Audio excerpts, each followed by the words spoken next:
So here we've got a few progressions to get to a deep squat. Really important that you make sure this is not the only thing you're doing to get your deep squat. You've got to be mobilising around the ankle, around the hip, making sure you've got good flexibility through the hip extensors, the hip flexors, all over, really doing a lot of other work to get into this position. But once you've been working around those ankles, around those hips for a little while, you're starting to feel like you're moving better, first thing we're going to do is just lying on your back.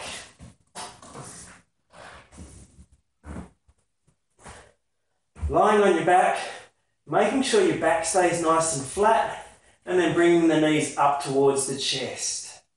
So from here, I'm going to make sure that my back is nice and flat.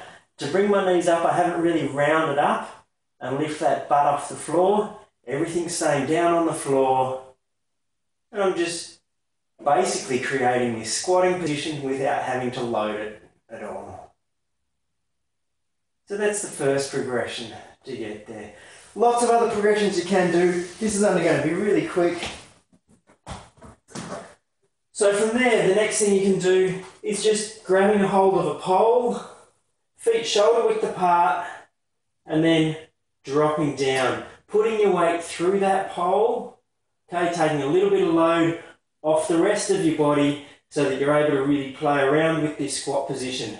Then making sure I haven't rounded and lost my backside, tucked my butt up. I'm keeping everything out nice and straight. And using this pole to take a bit of load off while I play around with this position. And then eventually what we want is those feet shoulder width apart, just being able to drop straight down, again keeping that unrounded back, keeping that butt out in the open, not tucked away, keeping everything nice and solid. Should be able to really feel that weight through the heel of the foot and the sole of the foot, and be able to wiggle those toes, get them up off the ground, spending time down in this position.